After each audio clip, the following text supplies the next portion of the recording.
Okay, let's get going before we chat away. So, really quick, just wanted to remind us of our ear and hip relationship, and this is our iliac bone, also known as elephant ear bone, amongst the academics. Just kidding. Uh, but it does look like an ear, and we got this is our hip joint, the hip socket, and our ears got one too. So we're gonna think about that relationship, and also just a little reminder about our ear antennas, dude. That is all. This is what I mean when I say ear antennas. Okay, let's get going. We'll start by... Ooh, I can't see anyone. There we go. We'll start by rocking from one hip to another.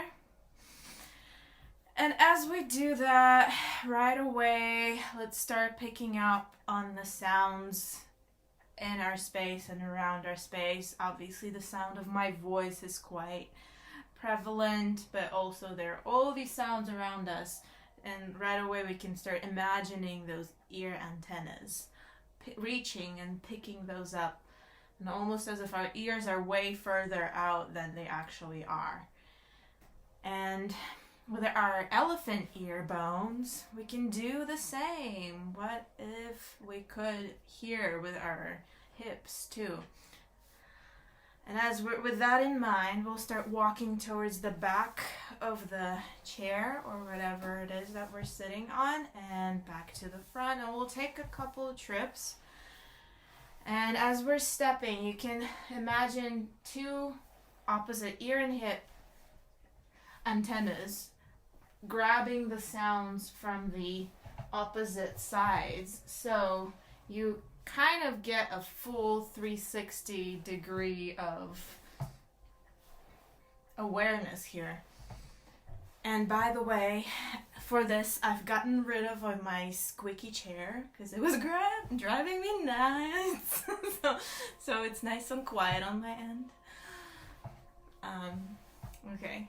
And let that bring you back to the front of the chair. We'll grab under our left thigh, rock back, and come back, and switch, and rock back, and switch. And I'm gonna do it this way too.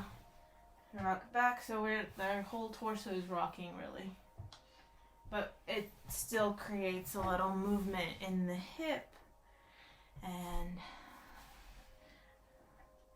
massages the sacrum a little bit. A few more here, bringing back the imagery of the ear antennas and hip antennas. We're still listening.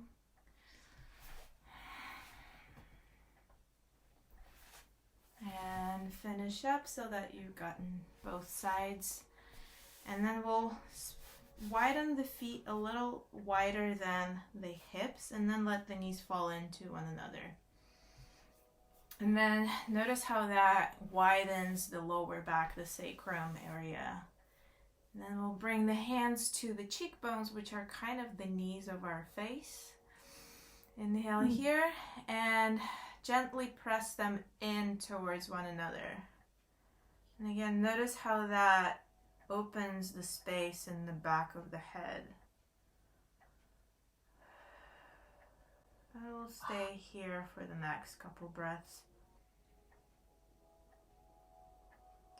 Taking a moment also to recognize that we just spent the last 4-5 minutes helping our bodies function with a greater ease and space.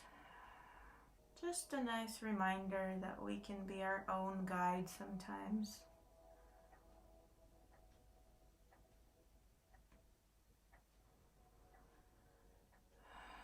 And gently let the hands go, let the feet wiggle back under the knees. One more deep inhale here. And exhale out through the mouth. Flutter the eyes open when you're ready. Ooh. And that is it. Thank you for taking 5.